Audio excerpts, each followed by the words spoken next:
Well, it's Friday afternoon at Banks, and we've had a good first week. Just run through what we've been up to, summarise it a little bit.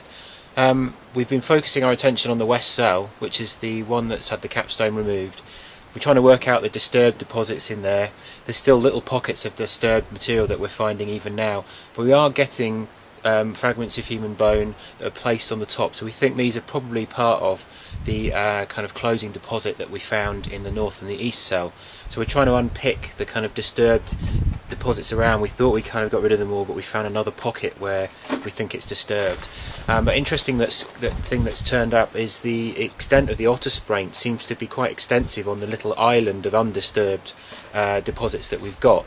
So that's quite interesting. It's around this. We've got a femur that's kind of been broken a couple of places, and that's surrounded by otter spraint. So it'll be interesting to see whether the spraint was there before the bone, or the otters were actually in and around this this bone.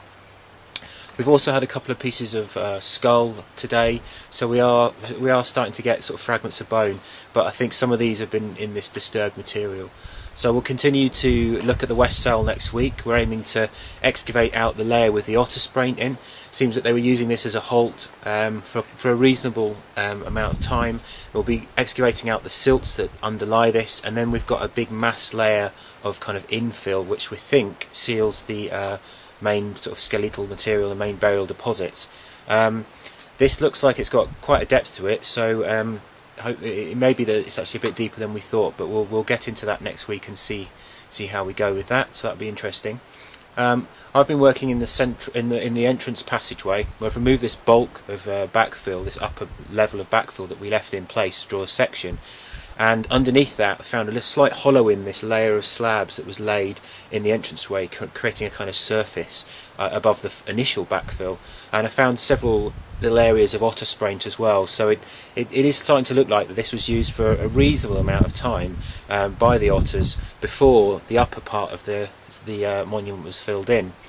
Ali's been working on the central chamber, the backfill there, which we've had a sort of layer of tipping slabs that have tipped back in towards the east cell. So it's a bit strange. So they've blocked that end of the monument off, and then at some point later on they then tipped all these deposits down that way towards the east cell entrance. So they're not layered up the way that you might expect if they were kind of dumped in along a passageway as they move backwards. So that's interesting. So we've kind of got three main phases really to the backfilling process. We've got the initial backfilling, sealing off of the burial deposits, or so we assume at the moment. This layer of slabs, which seems to have been a surface onto which otters were coming into the monument. They were using the west cell as a bit of a halt, and then this was then filled in with another quite substantial layer, and the initial blocking to the eastern end of the monument, and then later on that end of the passageway was filled in with some other sort of clay silty deposits. So we're really starting to get a good understanding of the backfilling sequence.